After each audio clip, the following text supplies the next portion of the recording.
बिहारी जी के ऐसे भक्त जो बिहारी जी से अनन्य प्रेम करते थे और बिहारी जी के विरह में बिहारी जी से मिलने के लिए रो रो कर बिहारी जी की याद में अपने नेत्रों की दृष्टि को खो दिया था। तो यह प्रसंग ध्यान से सुनना। हरे कृष्णा दोस्तों, राधे राधे। आपका मेरे YouTube चैनल पर स्वागत है।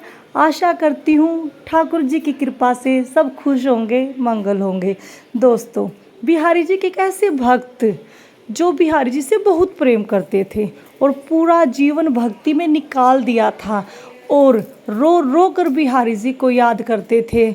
बिहारी जी सब लोग देखते थे।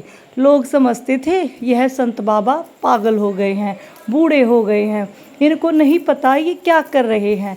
सब लोग समझाते कि बाबा ऐसे ना रोया करो, बाबा ऐसे ना रोया करो।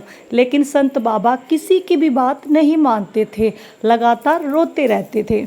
एक दिन श्री जी और हमारे ठाकुर जी वृंदावन में घूम रहे थे। रात का समय था तो संत बाबा बहुत ज़ोर ज़ोर से रो रहे थे। हमारी श्री जी तो है इतनी दयालु। श्री जी ने कहा कि ठाकुर जी चलो आज चलते हैं, इन बाबा से भी मिलते हैं।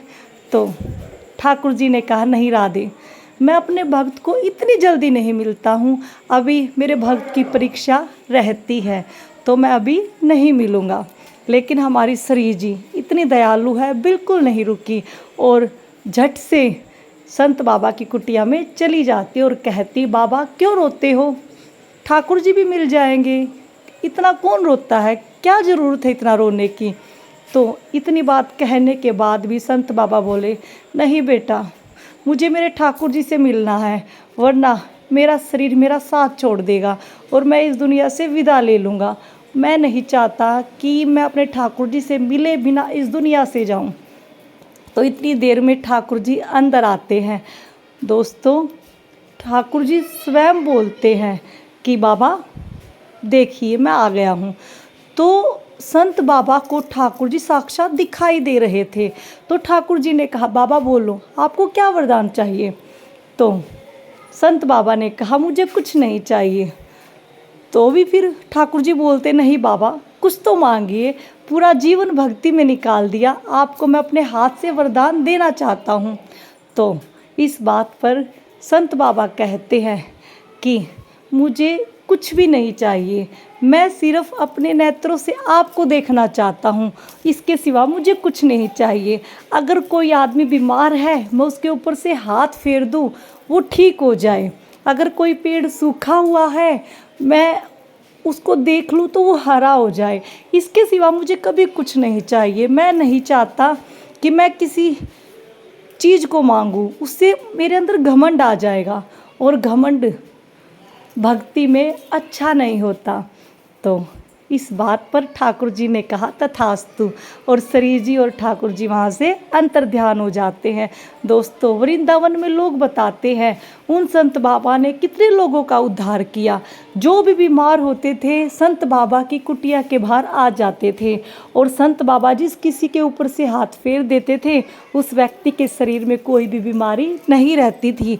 और अगर सूखे पेड़ को देख लेते थे तो कभी ऐसा नहीं हुआ कि सूखा पेड़ सूखा रह गया हो। संत बाबा के देखने मात्र से ही पेड़ हरा भरा हो जाता था।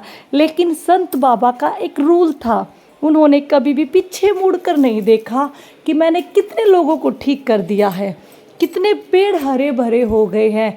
इस चीज़ का एक ही कारण था कि संत बाबा सोचते थे अगर मैं ये देखूंगा कि मेरी वजह से कितने लोग ठीक हुए हैं, कितने पेड़ हरे भरे हुए हैं, तो मेरे अंदर कभी घमंड ना आ जाए। अभिमान एक ऐसी चीज़ है जिसकी वजह से इंसान की भक्ति नष्ट हो सकती है। तो संत बाबा ने कभी भी अपने पीछे मुड़कर नहीं देखा कि उन्होंने कितने लोगों को ठीक किया, कितने पेड़ पौधों को हरा भरा किया। तो दोस्तों, उस जगह वृंदावन में संत बाबा का बहुत ही नाम था। अगर आप वृंदावन जाते हैं तो कभी सुनकर देखना, वहाँ के बच्चे बच्चे को इस घटना के बारे में, इस प्रसंग के बारे में पता है। तो आज के लिए बस इतना ही, तो मिलते हैं अगली वीडियो में। तब तक के लिए श्री कुंज बिहारी श्री हरिदास, राधे राधे।